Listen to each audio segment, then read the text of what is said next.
You know, another example is sometimes the father of the baby looks quite a bit older than the mother, and you don't want to call him grandpa. You don't want to assume that, oh, you must be grandpa when and I'm telling you, you just gotta do it one time, and you'll never do it again. The other thing, I hate to bring it up, but it's, you guys are gonna be at Women's and Children, so you'll see quite an array of family situations. You have to remember that there are families, there's gonna be the mom and her baby, right?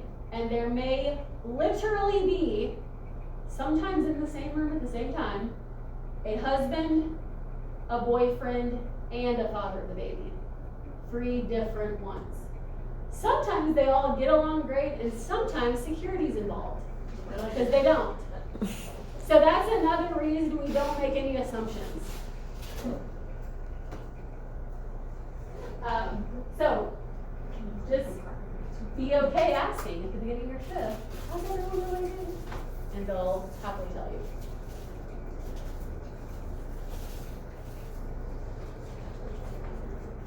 Okay, let's talk about cultural awareness and influences. Ethnocentrism.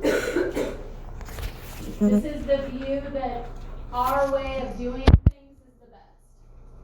So if we are ethnocentric, we think what we do is the best.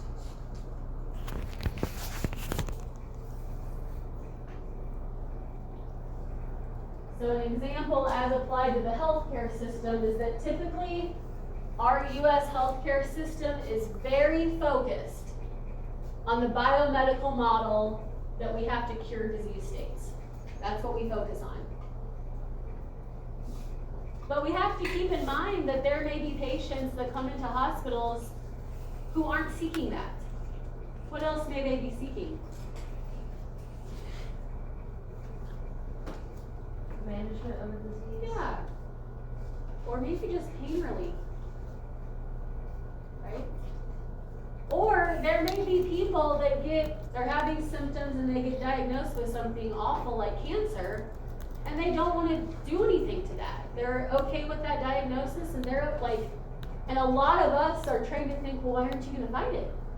Why aren't you going to have the surgery? Why aren't you going to have the chemo or the radiation? That's because we are often ethnocentric for that biomedical model. So, if you haven't already, I'm sure most of you, by this point in nursing school, you've probably found your minds to open quite a bit to different patients and how they do things differently. Anybody have any good examples of how you've seen cultural differences utilized in care?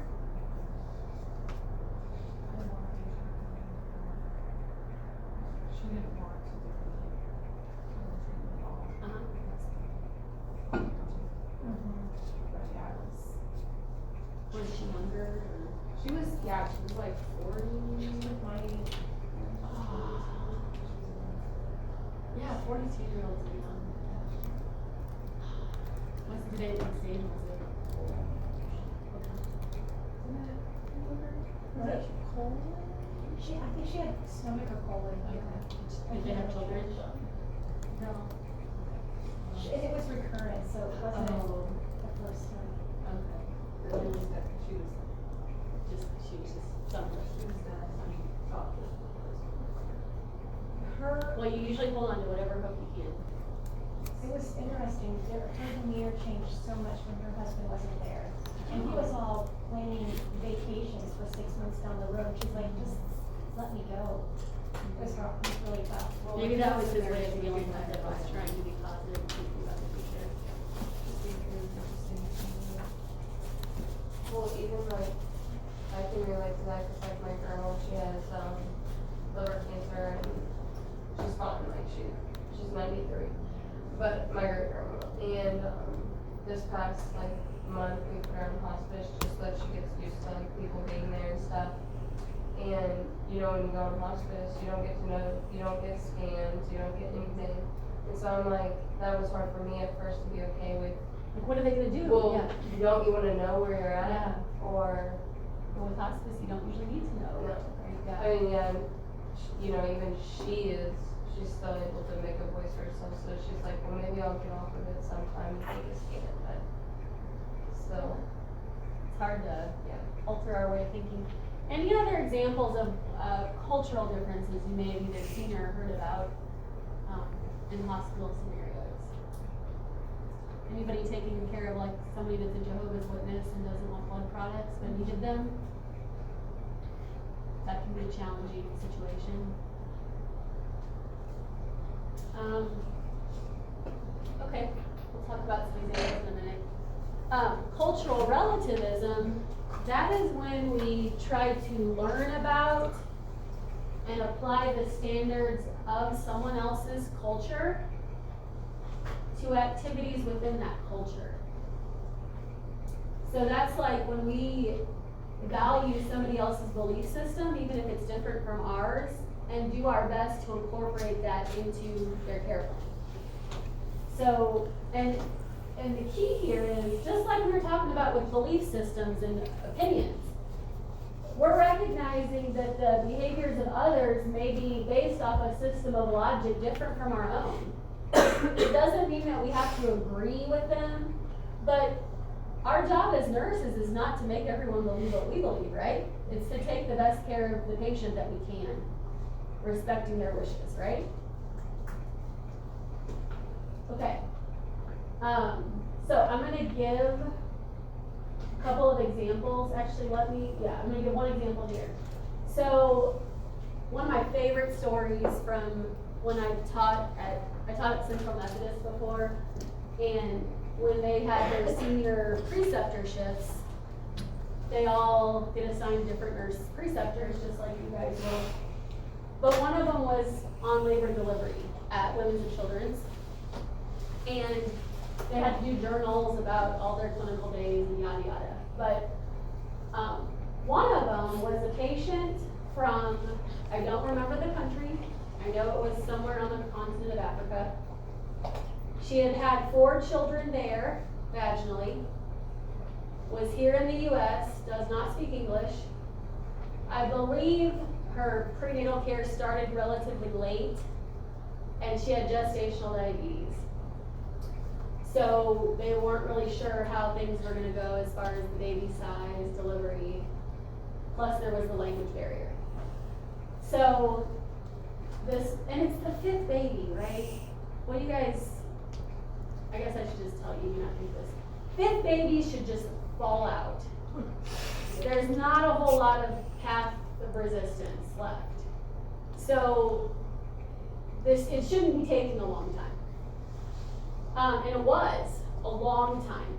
And they were trying everything. Putting her on the birthing ball, flipping side to side, letting her walk, all these things. And they were doing a very good job giving her a chance for vaginal delivery.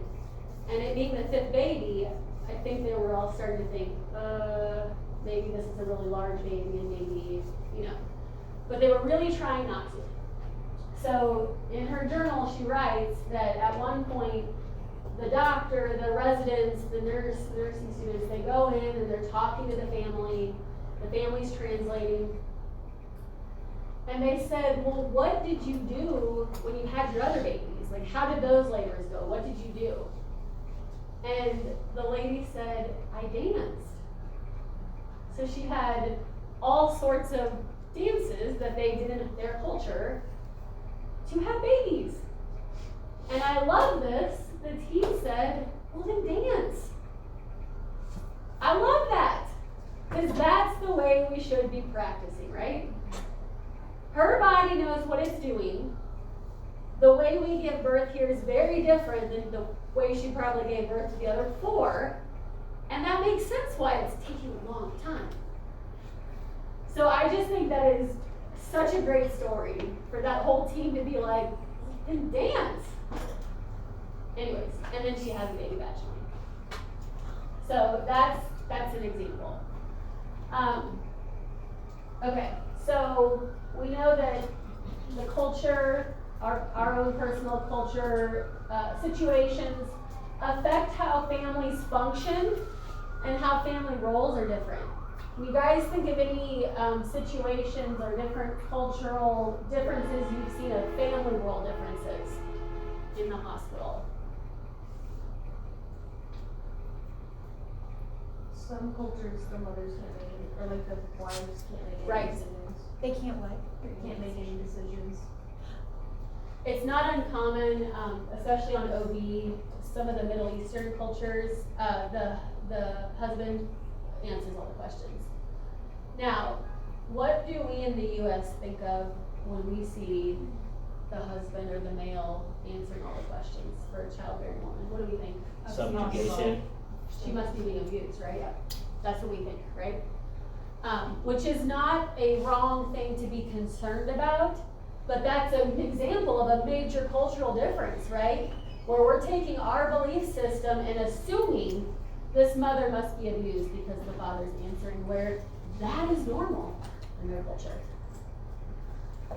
Another example, kind of related to one I just gave, is some like Indian, Pakistan, those types of cultures, depending on which one it is or what religion they are, a lot of times the mom stays in bed and doesn't do anything with the baby for quite a while. And depending on which culture it is, the mother of her may do it, or sometimes it's the mother-in-law. It's a set role thing. So what do you think that means to us in the hospital? What do you think we as US healthcare system nurses think? Is she having some sort of, Okay, we could be thinking, why won't she get out of bed? She must be depressed. What else do we think? Again, abuse. Control.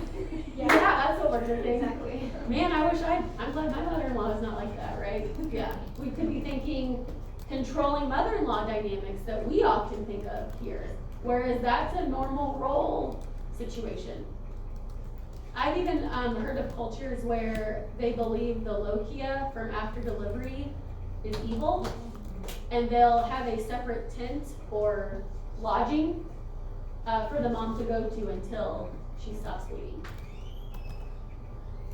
That sounds hard to believe for some of us, but in other cultures that is normal. Okay, so I think on page 23 and 24, there is a table that says childbearing and child rearing practices, and it's got some subsections. You don't have to memorize that, but what it's trying to do is just give some examples of how different cultures often approach childbearing and child rearing. They are definitely just some generalizations, so the point is not to assume because somebody falls under this umbrella, or you think they do, that you know what they believe. It's just some examples of different belief systems.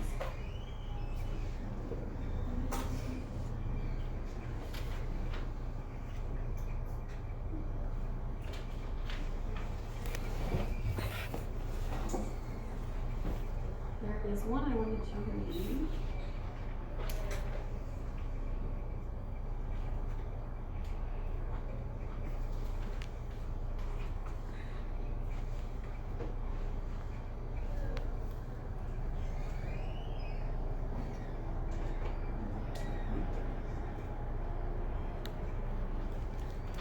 Anyone sees the thing about hot and cold therapy in Unit 1, Chapter 2? Let me know. I saw it in The purple box? the box. Yeah, there's also a part in the actual reading. Are you talking about the cultural beliefs and practices? Yeah? 23.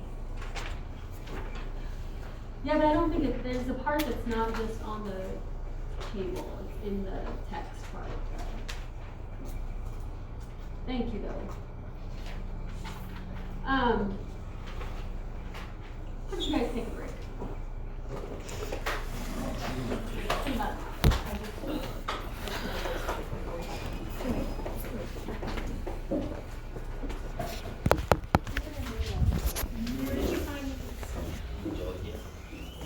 Did you just have that from your chat?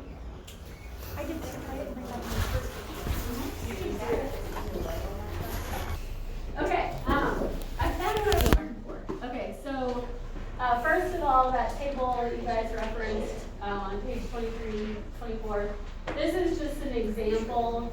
This is an older one from a different book, but just some examples. When I was in school was when I feel like they were really pushing cultural competence. That we have to be culturally competent. And there was a lot of teaching focused on these types of tables. But what I want to make sure we all understand is that when we're trying to learn to be culturally competent, what I think sometimes inadvertently happens is what I call making sure we don't become inadvertently culturally incompetent. And what I mean by that is that when we see some of these general examples, the point is not to assume that if you learn these, then when you take care of someone that you think falls under one of these categories, you have everything figured out about their family because you read this. That is not what this is saying, okay? It is simply trying to teach us some general differences so we can learn about other ways to think, okay? I want to give an example of what I'm talking about with inadvertent cultural incompetence because I don't want you guys to do it. Okay, so the example I was trying to look up that you guys may encounter that I enjoyed encountering when I worked full-time is that, the page I'm on is in the postpartum section of chapter 19, that's why I couldn't find it earlier. But I encountered quite a few women when I worked at Boone Hospital that did this, and it's a great learning experience. But it's in Asian cultures, there is a focus on balancing yin and yang, which is hot versus cold. What page are you on? Oh, I'm on page 480, at the end of 480. So it's a belief system that it's necessary for balance and harmony with the environment. So they balance hot and cold based on different parts of their life that they're in order to achieve balance and harmony with the environment around them. Postpartum practices focus on helping the mom achieve this balance, and pregnancy is considered a hot condition. It is believed that birth then depletes the mother of body heat through the loss of blood and inner energy, and this places her in a cold state for about 40 days until her womb is healed. So oftentimes women with this belief system will consume only hot foods and beverages. Examples of foods that are considered hot include rice, eggs, beef, and chicken soup. Seaweed soup is consumed by postpartum women for the purpose of increasing milk production and helping rid the body of lochia. Family members often bring in foods from home. To help prevent the loss of heat from the body, the mother may be discouraged from showering or bathing for several days or weeks. However, there is attention to perinatal care and hygiene. The temperature of the hospital room is often also kept warmer than usual.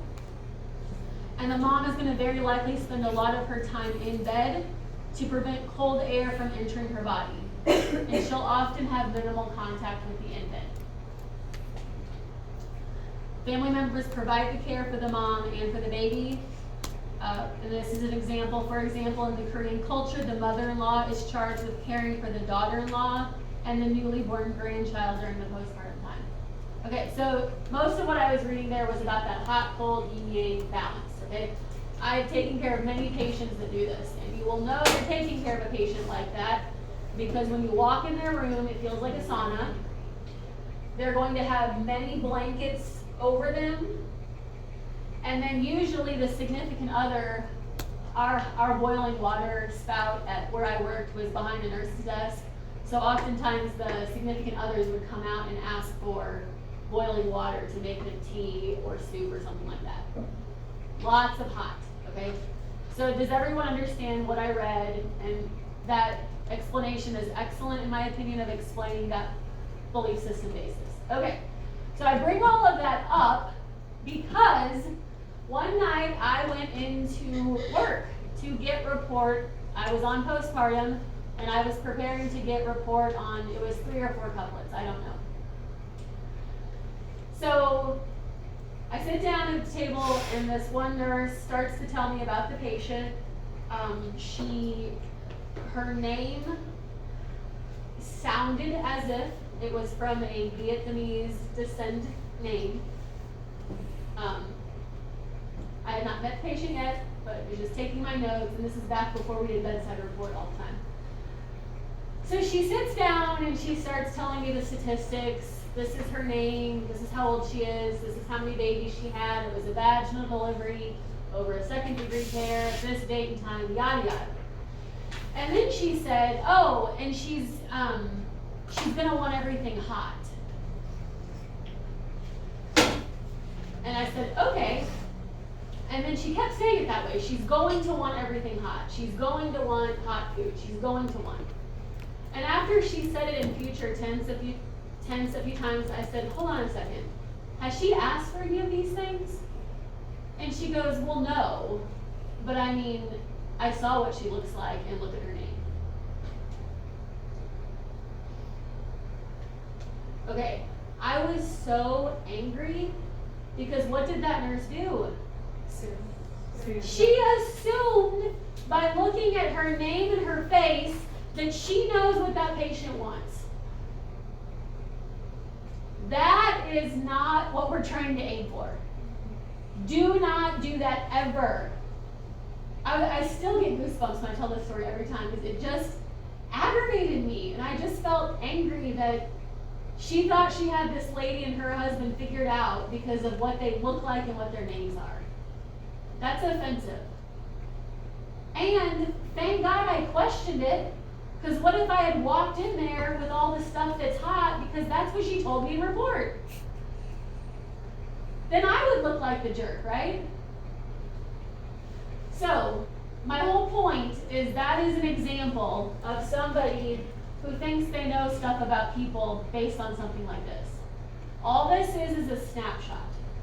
But we learn about what our patients want by talking to them, right? That's how, you're not supposed to know everything about every culture. And even if somebody falls under what you think is a certain culture, they may be different. You talk to them about what they want. If you've been part of an admission to the hospital, you know there's all sorts of questions about what are you allergic to? Do you have a religious preference? Do you accept blood products? And they ask all these questions. How do you like to learn? And then there's one question that often says, are there any religious or cultural beliefs that we need to incorporate into your care? That's the time that you learn about people. And if they bring up something, just ask. How can I incorporate this into your care? Can you tell me more about it? But please do not make assumptions about people. So did that patient actually end up wanting all of that, or? You know what, Stephanie? I can't remember. I don't think so. But I can't quite remember. I wonder what that patient was like thinking at that point. And maybe she did. It was the fact that when I looked at how long ago she had delivered, because I thought, okay, maybe she just came down here. Maybe she just got down to the floor and she told the nurse. Yeah. But the nurse hasn't done any of it, you know. Yeah. But she kept saying it in this, it almost sounded like a disconnect. Mm-hmm. And that's why I finally was like, hold on, did they say this? Like, and then when she said, well, no, but I was just so. That story like really connects to this though too. Mm-hmm. Like that helps it make sense. And I think what I saw was sort of a backfiring of us thinking we're teaching cultural competence, but this isn't really how we teach cultural competence. Yeah. This is just examples so we open our minds to other ways of thinking, but it all comes down to what the patient says is important to them. That's why I love the story about the dancing. I just think that is the most patient-centered response they could have possibly had. And they could have said, you need to do a C-section, this is taking too long, but they recognized, she's had 4 babies come out of there. She can do this, you know. I just think those are two opposite stories, right, that I just told. Yeah. But I think they're really good snippets of cultural competence and cultural incompetence. Okay. Complementary and alternative therapies. This is just embedded in our objectives, so I have a slide on it. You guys know as well as I do, there's a lot more use of complementary and alternative therapies. What kinds of complementary and alternative therapies do you hear people, whether they're sick or not, in our society talk about using? What are some big popular things right now? Essential oils. Essential oils, yes. What else? Meditation? Yeah? Massage therapy. Music? What'd you say about Massage therapy. massage therapy? Lots of treatments with like vitamin infusions and things like that. That's really taking off quite big. Our goal is to do the best we can to know the risks and benefits, recognizing that while there is increasing amounts of research, thankfully, on these topics, it's not near to the degree of biomedical research on medications and surgeries and stuff like that that we're used to using. But it is increasing. It's also really hard to get adequate training and certification as related to those topics. And then I just was a little selfish here and went ahead and put, since you guys are in research, this is the PICO question I used when I was in my master's degree, doing my master's thesis, and it related to complementary and alternative therapies because when I was studying the topic of breastfeeding related nipple trauma, which is something I have a lot of interest in because I don't think it's well taken care of, what I found is that the United States is incredibly boring with research, and all the cool research is being done outside of the United States because they're way more brave than we are. So I found all these amazing articles about topical nipple treatments that we don't even touch here. And so it was just kind of neat. And then you guys are seeing my nerdy side now. But this is just an example of how complementary and alternative therapies can be embedded into research. And then the other thing I wanted to show you, if you don't already know, is one thing that's very exciting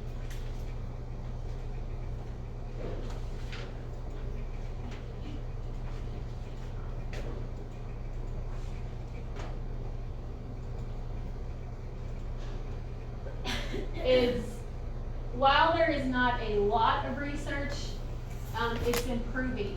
And one way that we know it's improving, first of all, I don't know if you guys know this, but the Veterans Administration, the VA, does a lot of research on acupuncture and things like that.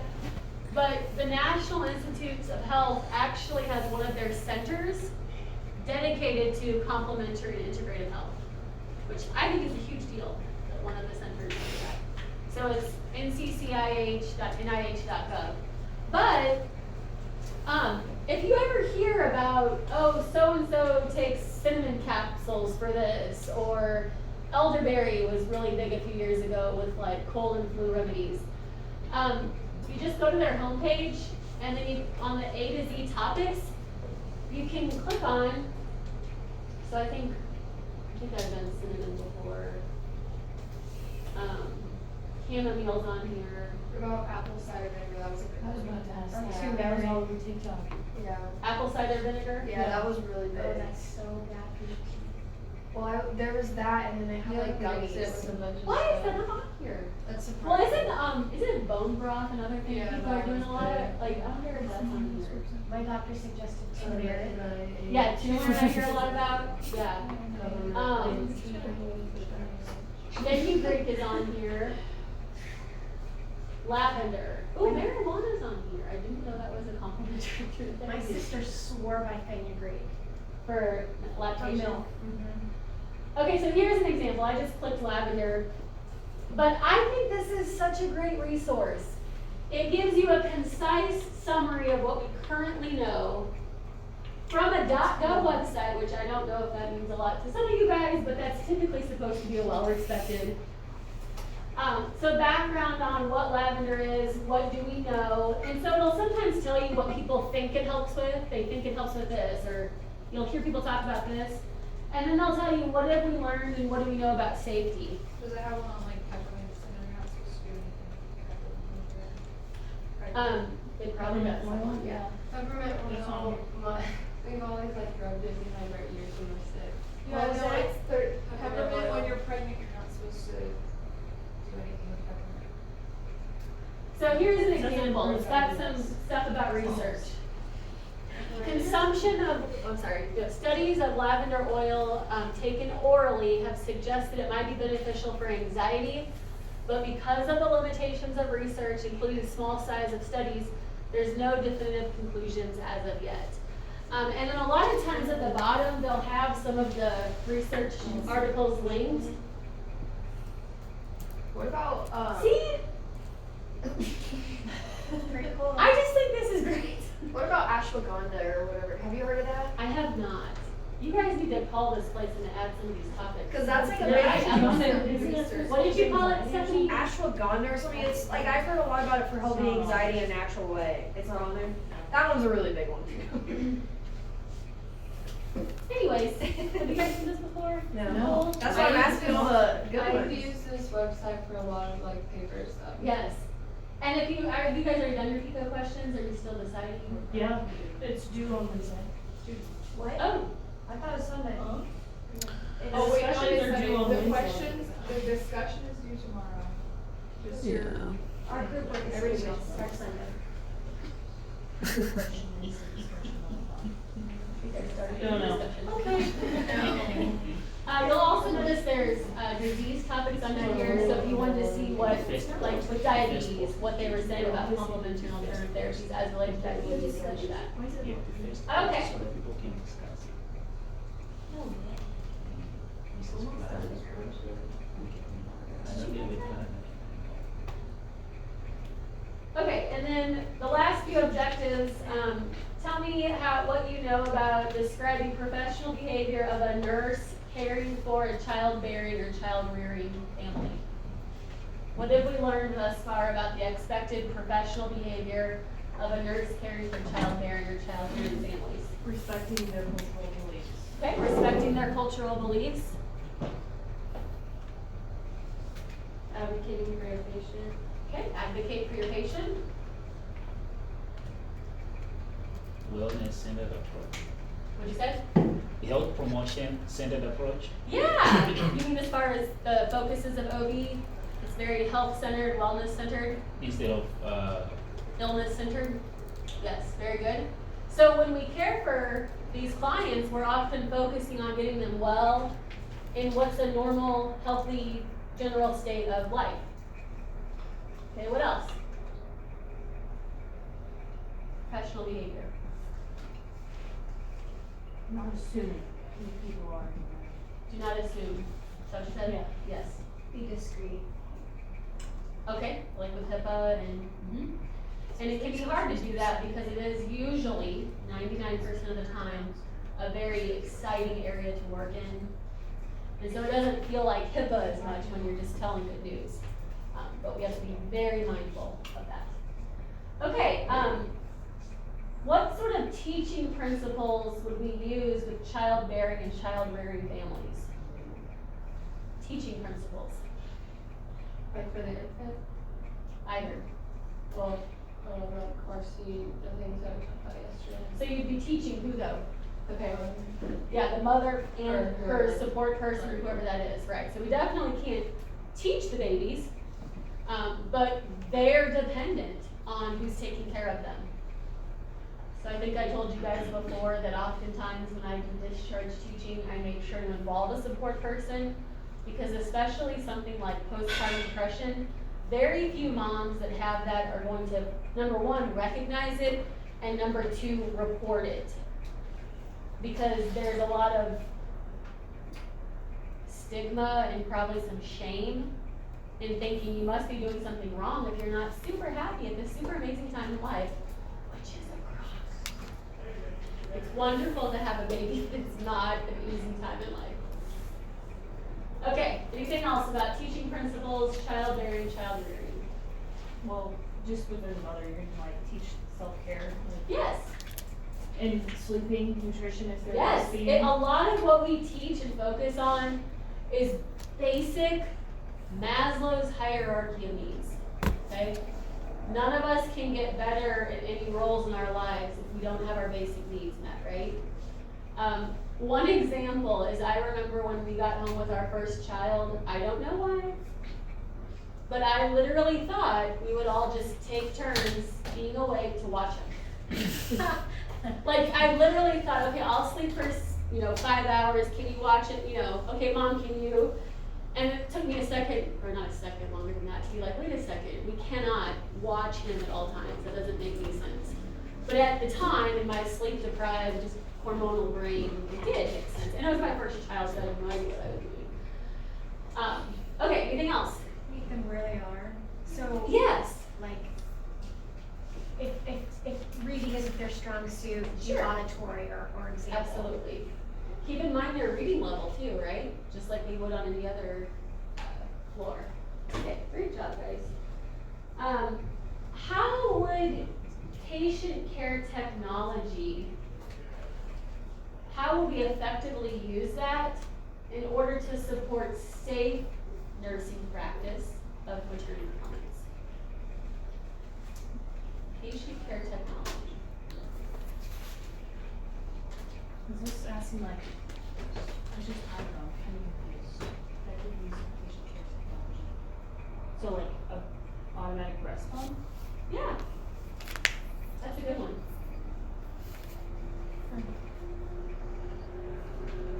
What about a breast pump? Well, it can be used. Yes, it can. Like in cluster feeding, we can teach them about that, or if the.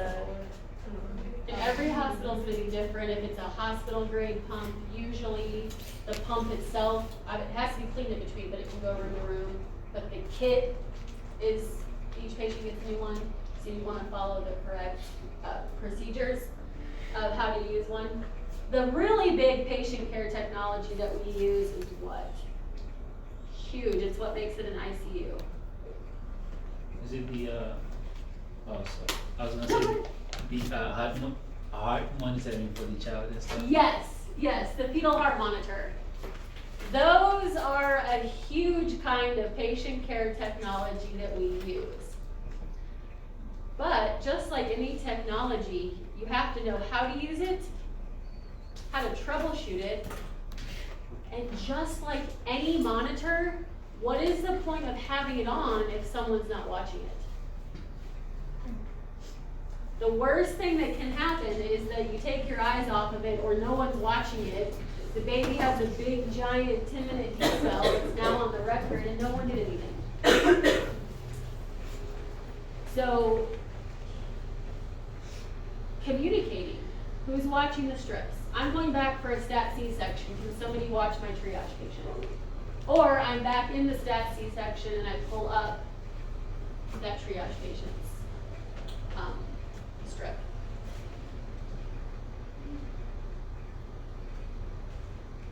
Any other ways that we would use technology with all the different people involved in the healthcare team for a laboring delivery mom?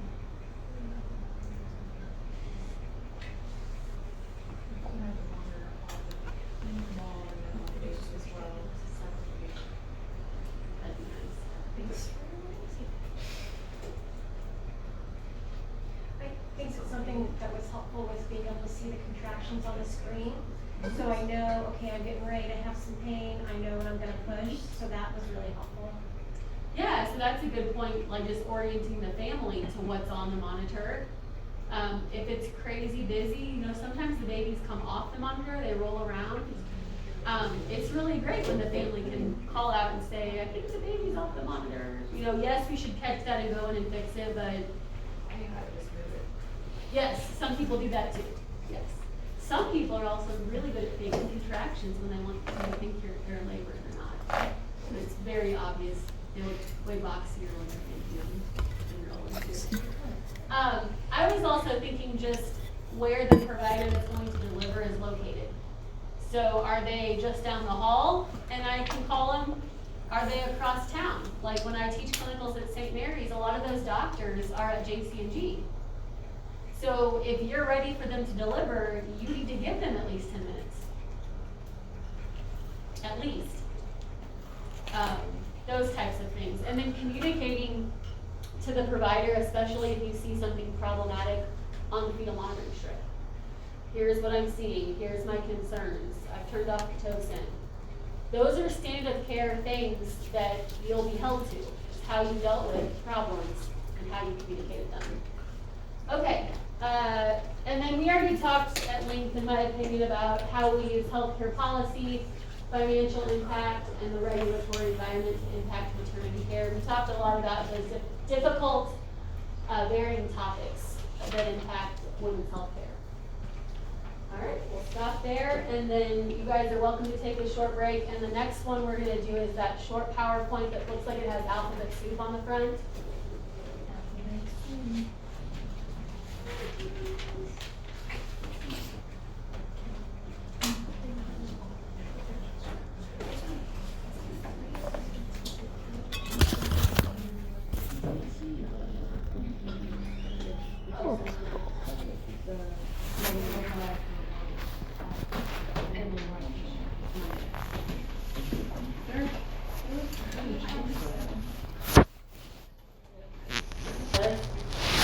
The thing that you're required to be here for first is at 10 o'clock. It's the Capital Region Orientation. We've been doing this for a few years now.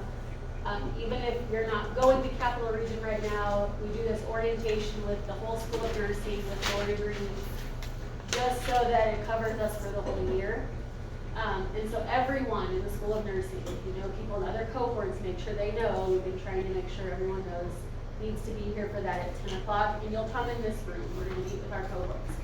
We would like you to show up before that, because we're going to do the muffins with McCord, welcome back, open room with treats, starting at 9. So you're welcome to bring those things in here and eat while we do that, but we also hope that you'll mingle in there, because our new cohort, there's 17 in our new group. So I want them to start to feel part of the group. Do we have to wear scrubs for the Super Bowl? Yes, please. Who does that tomorrow? That's tomorrow afternoon. No, so that's after, like, you guys have a little bit Isn't of a there break. like a 2? How long is the break? It's like a 2-hour break, 2-hour. and it's because I have GE 101 in the middle. And should we bring a set stove or something? No, Just I would scrubs? bring, tomorrow's just mine, not Mindy's. I tend to encourage people to print off their ticket and bring it. I won't check for it. Like, I mean, I'll check that you did it online, but, and you can just bring regular paper too, but everything we cover will be testable material. And remember, quiz 1 is on Monday.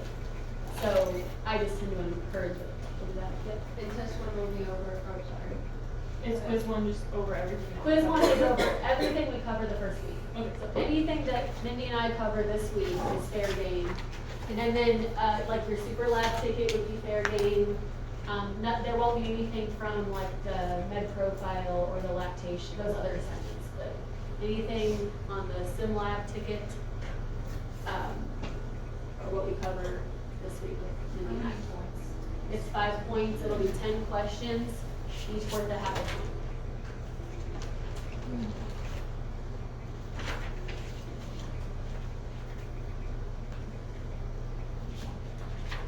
And so everyone's aware of when to be here tomorrow.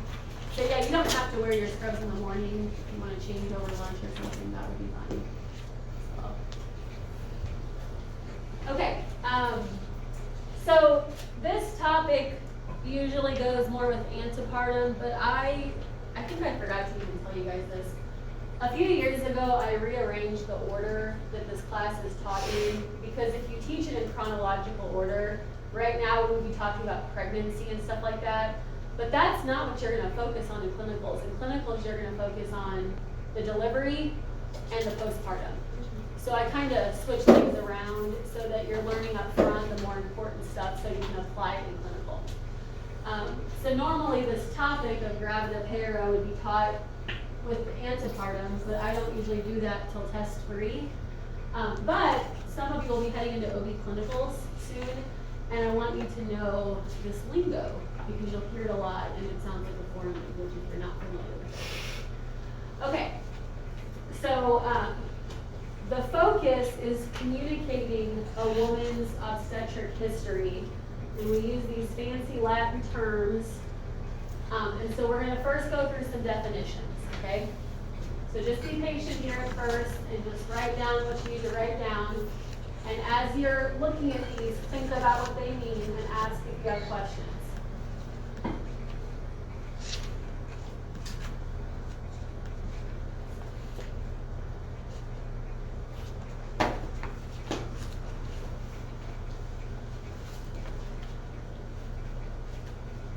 Okay. So a term pregnancy, when we say that baby was born at term, means that they have reached the 37-week and 0-day mark, which is 3 weeks away from their, what we call due date.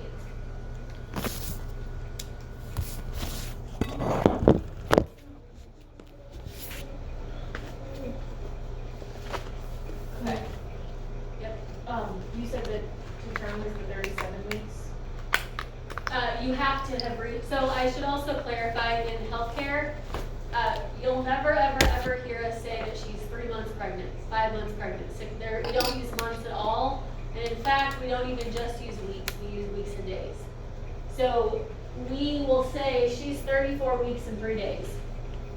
She's 41 weeks and 2 days. So to be considered term, you have to graduate past 36 weeks and 6 days, and after midnight, you're now 37 weeks and 0 days. So until you reach that mark, you don't get to call yourself term. If you reach 37 weeks and 0 days, that pregnancy is now a term pregnancy. Okay, then they subdivide it. So if a baby's born at 37 weeks up to 38 weeks and 6 days, so this is about a 2-week period, right? 14 days. That's called early term.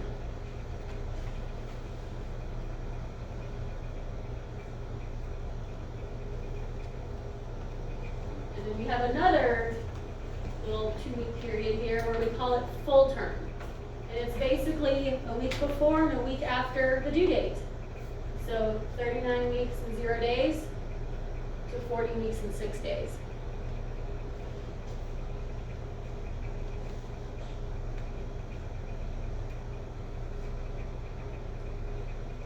And then after the 41, if you hit 41 weeks and 0 days and thereafter, you're considered late term.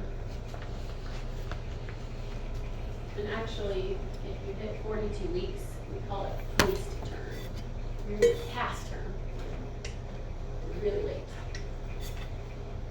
You see that? Not a lot.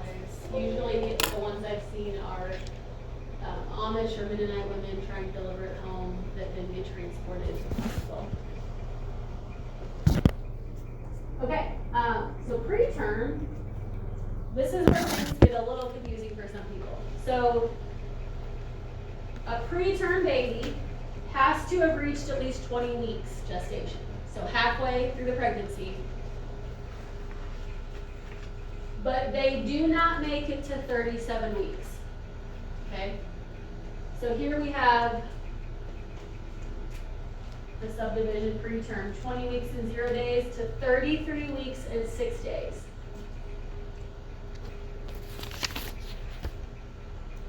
And then our late pretermers, they're still preterm, but they're on the later end of preterm. There's a 3-week period, 34 weeks and 0 days to 36 weeks and 6 days.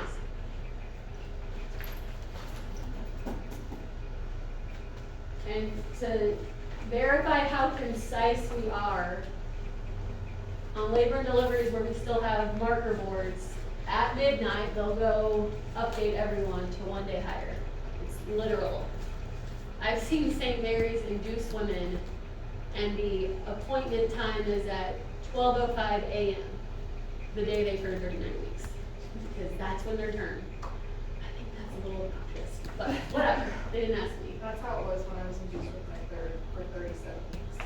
Right after the next, yeah. Well, it wasn't like right after midnight, it was like, Yes, we'll exactly. bring you in, Yep. 36 weeks, 6 days, Yep. and then induce you. Oh, so you landed Because I on, landed in 37. so they wanted you to deliver 37? I had a lot of kidney issues, so I had to Gotcha, do so it this. was like, Yeah, but they wanted me to be. Yeah. So I was like, I don't understand all the things.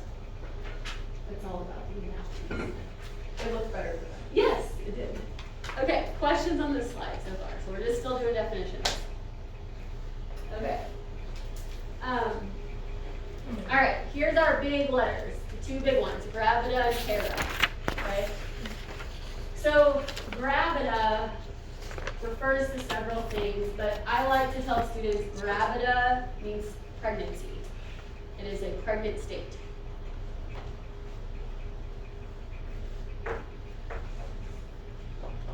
When you look at providers' notes of their summaries of the H&P and things like that, you may see something like her abdomen is gravid.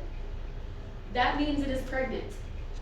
Because we would not call a pregnant abdomen obese, right? It's different. So gravid means pregnancy. Okay, so here's a few examples. A nulla gravida woman has never been pregnant and is not currently pregnant. A prima gravida mom is pregnant for the first time.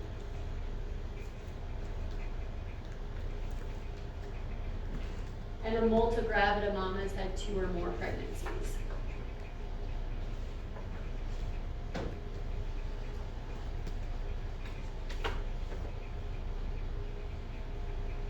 Okay.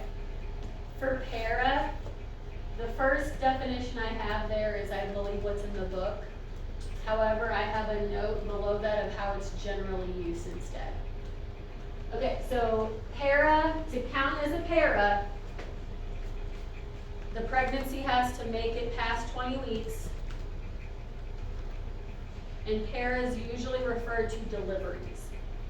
So a delivery after 20 weeks is considered a para. So for test purposes, do you go off of book or? You'll know by the end of this. It'll be very clear. I'm just starting with definitions, Yeah. and then we'll go into actually what we're gonna be doing. I'm gonna be honest, I'm not gonna say define prima gravida for Right. a test. I know that's a much more favorable test, because that's what you're used to from before the program, but we have much more high functioning questions here.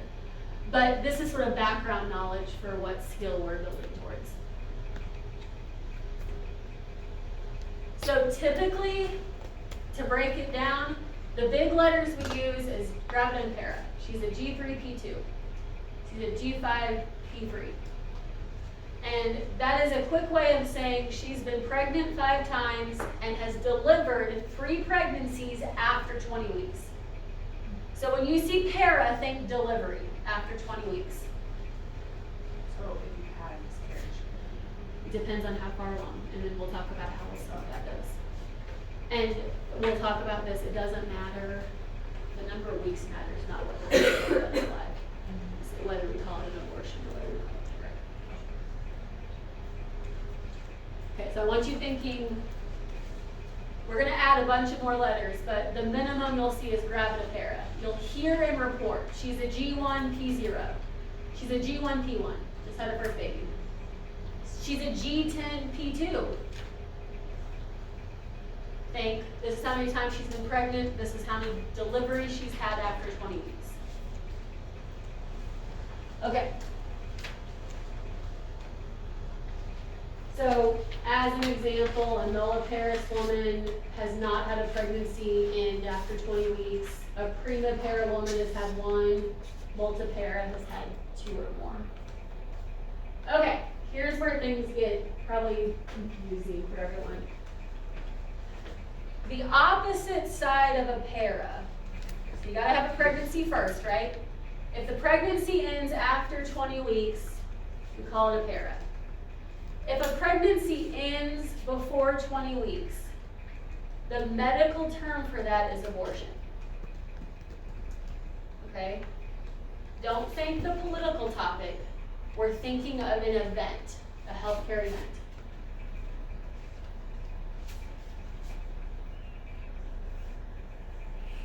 Okay, what we often think of when we hear abortion is we think of elective abortions, okay? But spontaneous abortions are what we call miscarriages.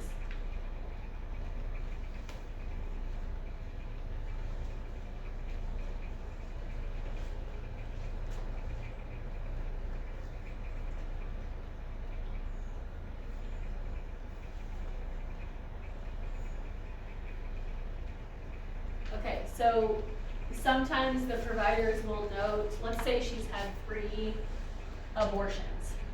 They may say 2 were elective abortions, 2 for EAB, elective abortion, or you may see ETP, elective termination of pregnancy.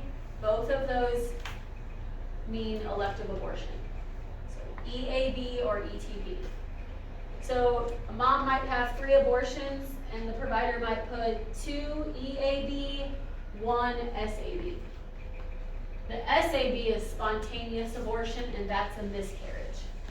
We did the ATV things again. Yes, Say what they are. so the ones that are elective, there's 2 different ways you may see that abbreviated. You may see EAB, AB meaning abortion, elective abortion. Or you may see ETP, elective termination of pregnancy.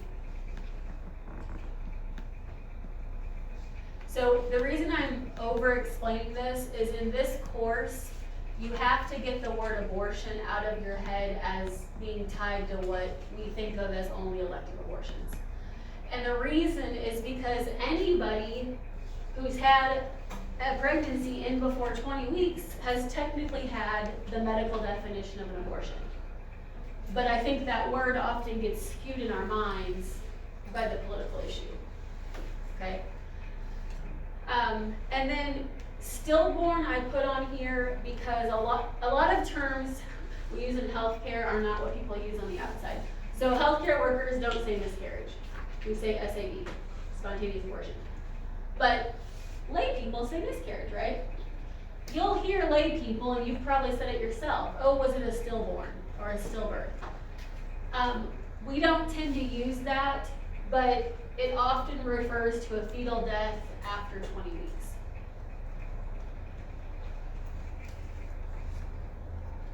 Okay, one thing I want to clarify is that for both para and abortion, and I hope you guys are recognizing that essentially all pregnancies are a gravida, right? Count them up. And then they're either going to end as a para or an abortion, right? Either after 20 weeks or before. What I'd like to tell students is that this is communicating, I like to say it's communicating what's happened in her uterus. That's what it's communicating. So, I'm trying to think of how to say this the right way. When we do these numbers, it doesn't technically matter when we're originally doing the numbers up until this point, whether or not the baby delivered alive or delivered deceased, okay? So that's why stillborn is a misleading term. In society, I feel like it's just used as a baby that's born deceased. But for our purposes, if the baby is born either alive or deceased before 20 weeks, it's still going to be an abortion by these categories.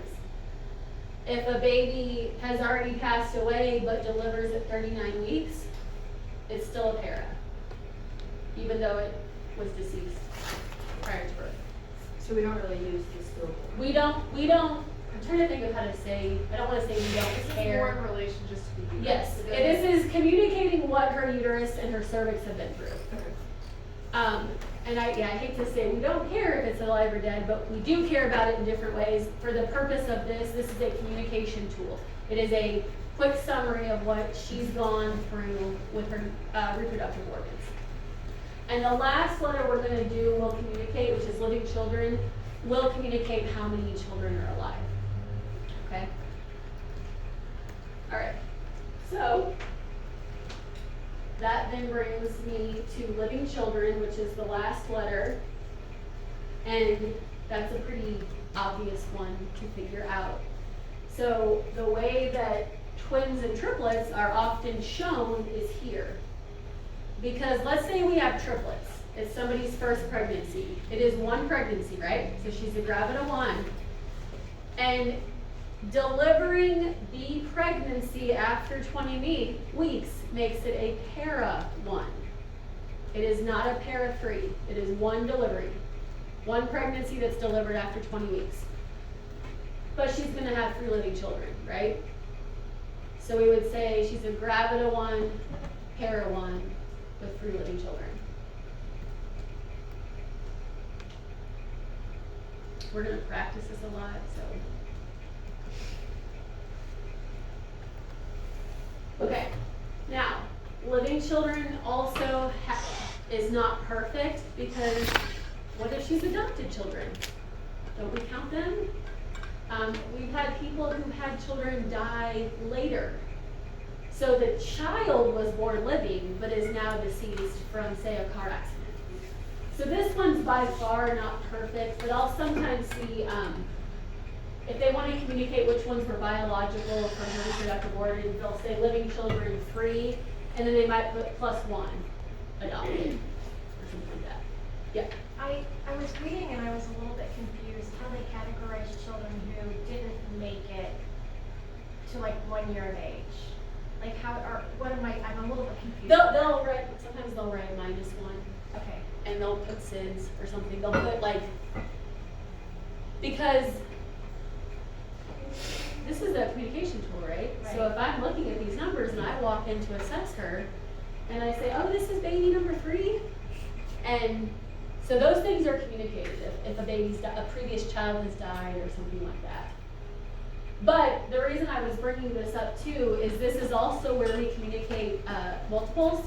So sometimes the numbers look weird because you're like gravida 1, para 1, living 4. Maybe her only pregnancy was quadruplets. So we'll give some examples, and it's again not a perfect system.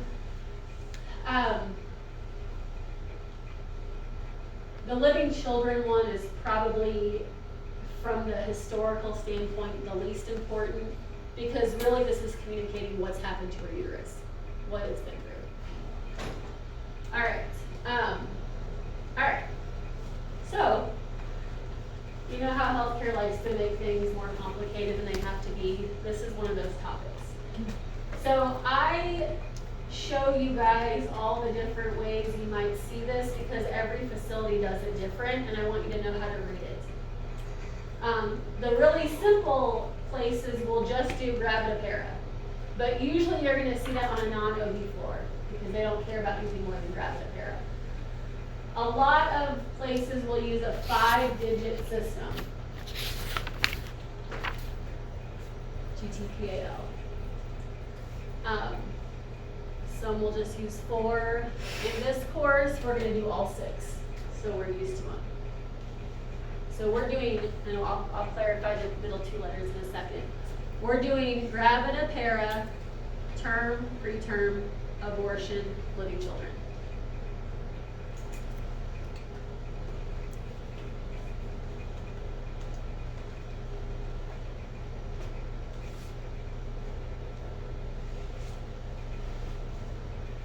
Sometimes you'll see when it's like this gravida, term, preterm, these 4, they'll sometimes put down under the para. So instead of having gravida, para, and then 4, they'll do gravida, 4, para, and then these 3, or these 4 things are these subnumbers. In this course, we're going to use the 6 letters.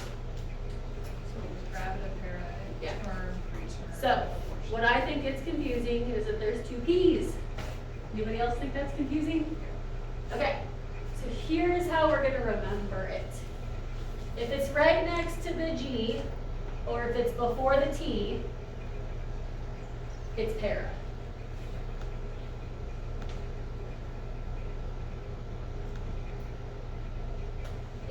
see a P after the T, it's always term and preterm. So if it's a P after the T, it means preterm.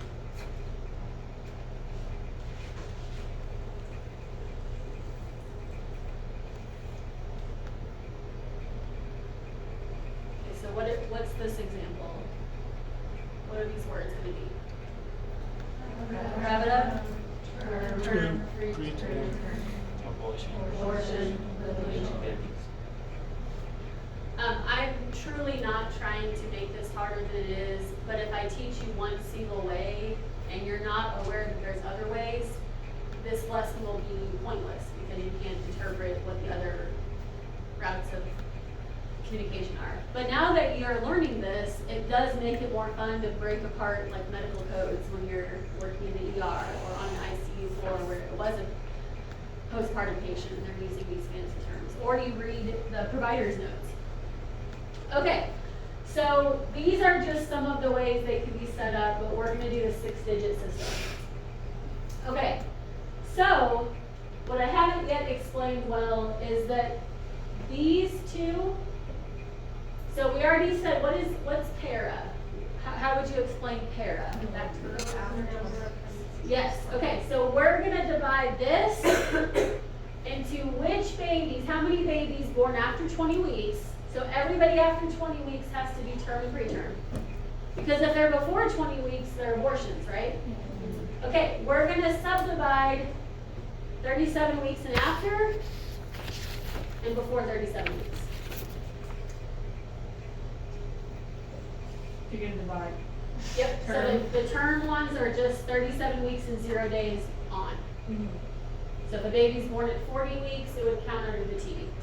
If it was born at 30 weeks, it would count as a P, not a T. You're actually in like division. So, and then no, you're just gonna keep going. para is going to be subdivided.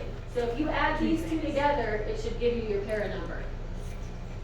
Because I put these in parentheses, they're not always going to be like that. It's to show you that this goes with this. These two together in the parentheses define that. Why do you think we're breaking these apart? Who cares?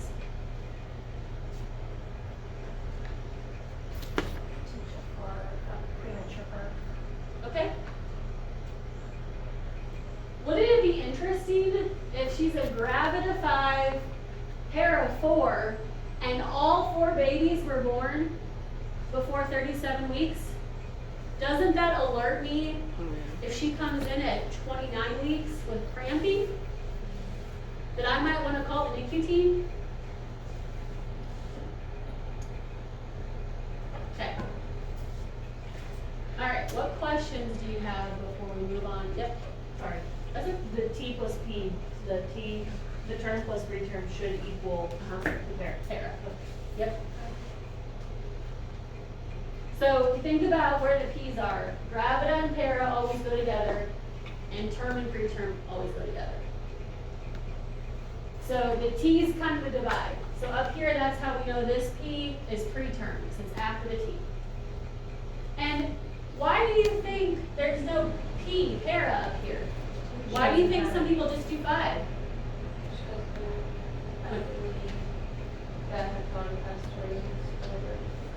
No? Because term and preterms would have to go after 20 weeks, right? So it just takes away. It's basically redundant.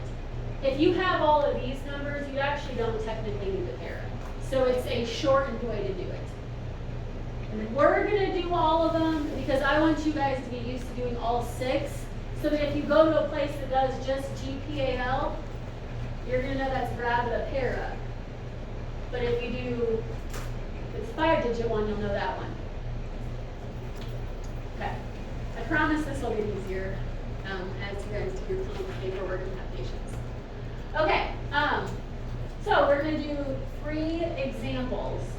Okay, and we're going to take this slow. I'm just going to read each scenario, and then you're going to work on it individually, and then we'll go over the answer together. Okay? So our first mom is Marcia. She's 6 weeks pregnant. Her previous pregnancies resulted in the live birth of her daughter at 40 weeks, the live birth of her son at 38 weeks, and a miscarriage at 10 weeks gestation.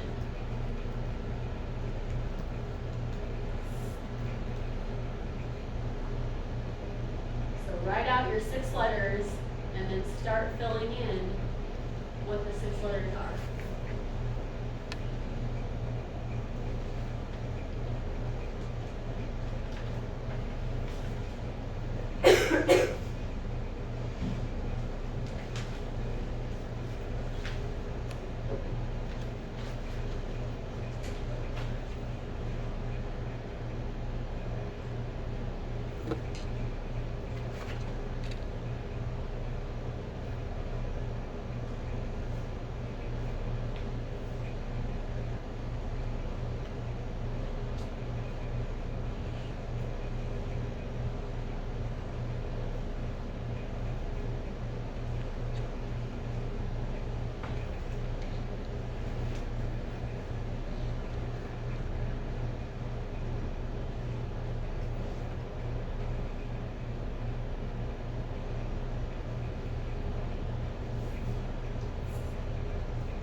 Doing all 6.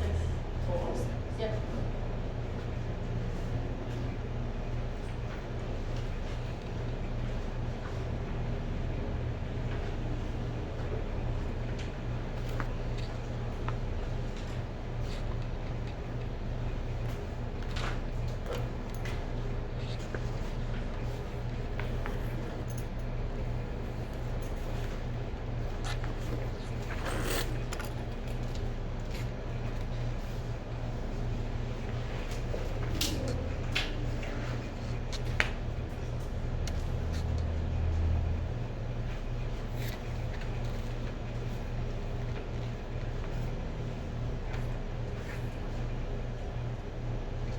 Has everyone had enough time for the first one, at least? Has everyone had enough time for the first one? Okay, so what's Marcia's gravida? 4. Everyone agree, or any questions? Okay. Hera? 2, very good. She's a G4P2. Questions about that? All right, what's her T? 2. Yep. And what about her preterm? 0. Abortion? 1. Okay. And living?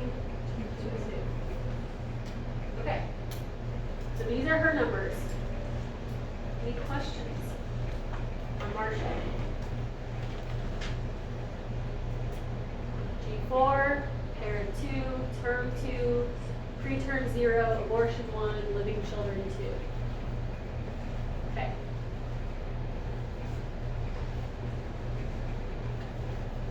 All right, now we have Linda experiencing her 4th pregnancy.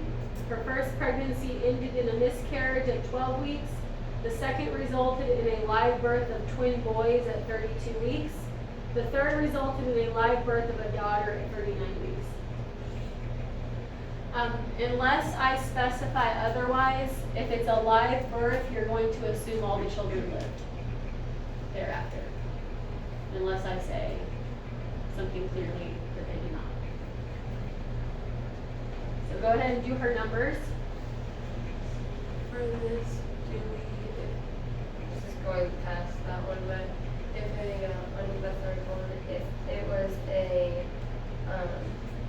elective abortion, do we write the? No, clarify. Okay.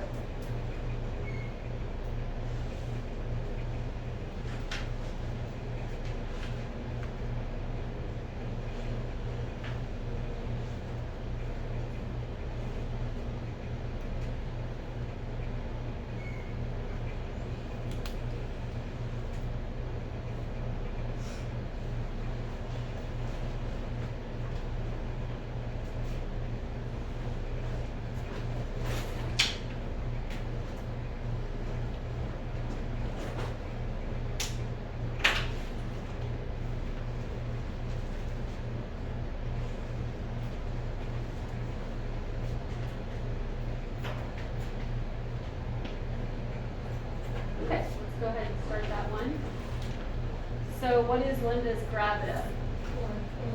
Okay. Good job. What's her para?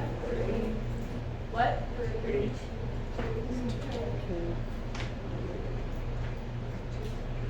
Okay, 2. So it's 2 because she had 2 pregnancies go past 20 weeks, right? Okay. Okay, term. Did you say 1? Okay, preterm. Yep. Abortion. Okay, living. 3.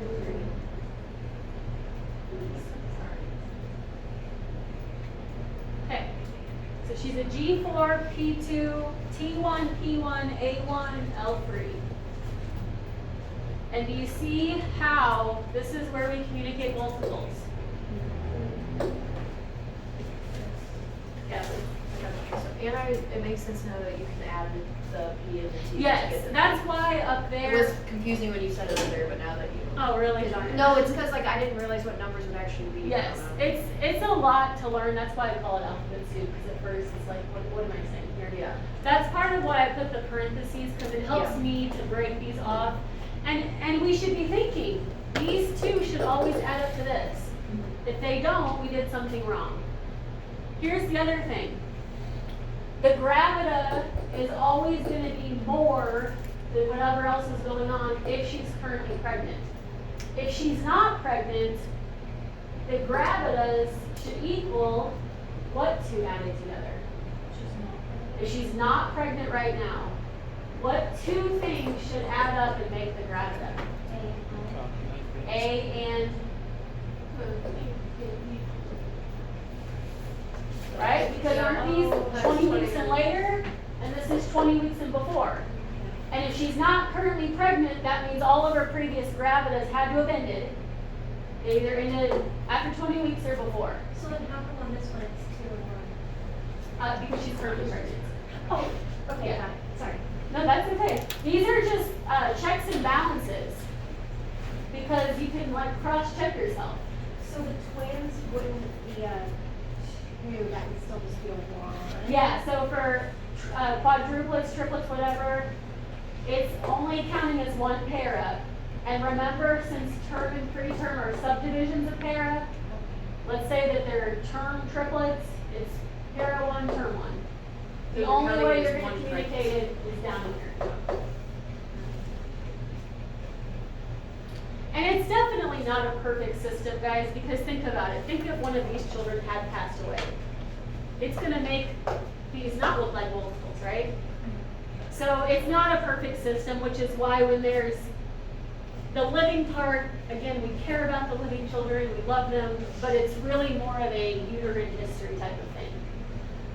And that's why if something out of the ordinary happens, if there's a fetal or a child death, an adoption, whatever, they'll note that just so it makes the number differences make sense. Okay, last one. Carol's first pregnancy resulted in a stillbirth at 36 weeks. Her second pregnancy resulted in the birth of her daughter at 41 weeks.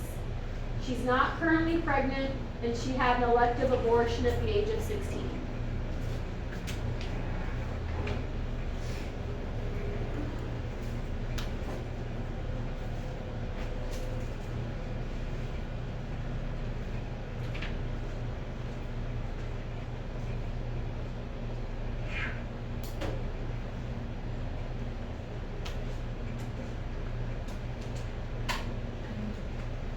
Is it stillbirth? It's after the 20-week mark, but. So, okay, what I purposely did in these guys is I used terms like stillbirth and miscarriage because that's how patients communicate. Yeah. When you see stillbirth, all I want you to think is a baby that was born deceased. Okay, so You're it gonna wasn't focus. delivered. You're gonna focus on the weeks. So it doesn't matter if she delivers a 40-week baby that's deceased, it's still gonna count as a para. Yeah. Just like if she delivers a 17-weeker that's going to die quickly, it was born alive, but it's still gonna count as an abortion. The stillbirth means that. Yeah, they were the born, stillbirth was just the definition, I think it was in the book. I don't tie any number to stillbirth. Okay. Because people will say, oh, she had a miscarriage they're gonna say miscarriage even if it's 39 weeks. So that's why we have to know how many weeks it is, because even though they're calling it a miscarriage, we're gonna call it a para. Would a stillbirth always be delivered, like Oh, if it's past 20 weeks, if it's past 20 weeks? We will it assume be- it went through the uterus, right? Well, every pregnancy is in Not, No, I know not what all it is. ectopic ones, though. What do you mean by will a stillbirth? Will it Like, always she's count as a like delivery? one. Oh, I see what you're saying. Well, see how it says at 36 weeks, you're gonna count it as a para because of that. But this could have said, she could have come in and said, oh, I had a stillbirth at 18 weeks. And that would be. She's still using the same term, but you're gonna categorize 18 weeks as an abortion. And that's why I typically say, these are like, personal stories, and that's how people talk and things. But this is truly just communicating reproductive history. If it's more than 20 weeks, we can assume that it was delivered. That it was delivered, and it Yeah, doesn't but it matter if it's alive or Okay. dead. Yeah. That's one tear. Okay, we'll go over And then it. 3 tear ones on 36 weeks. And then 1 abortion.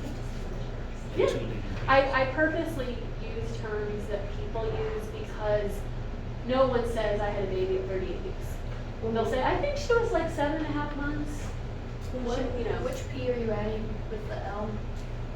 Or P with the A, sorry. Oh, para.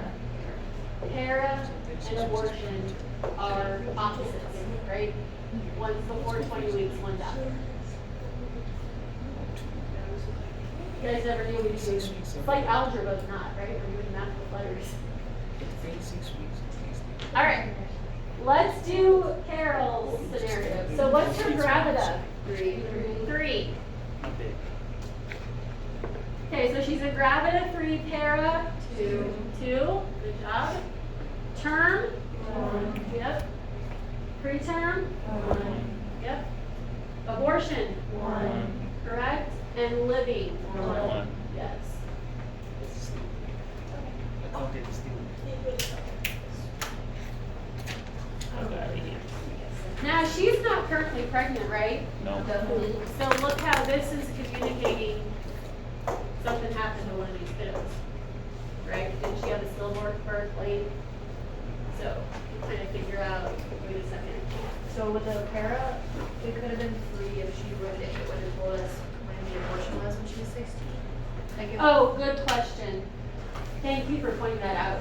I should have put how many weeks that was. I will not try to trip you up by just saying elective abortion. Because in some places you can have an elective, I'm sorry, that was not meant to be. So, but if it said for some If reason it just says a miscarriage or elective abortion, you can assume. it was before the 20 weeks. Yes, but I also don't want you to be afraid to ask me. I try not to put them on there like that, but that's a good question. Well, I was like confusing myself in my brain. I was like, maybe No, I'm you, overthinking yeah, this. I'm glad you pointed that out. And I try not to make No, it that's okay. confusing on the test, but, yeah, that's a good question. Because you can have an elective abortion after 20 weeks.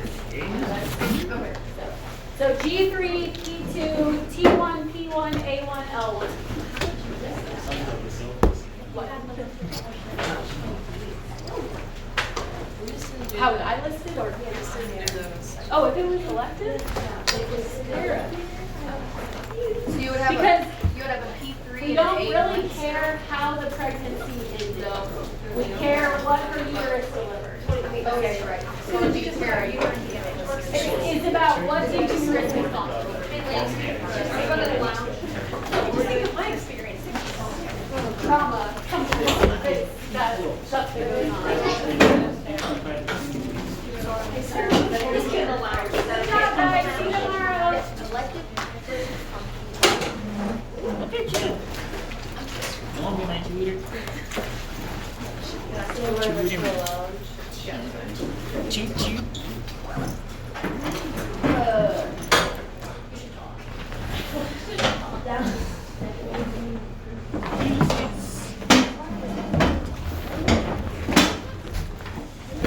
I'm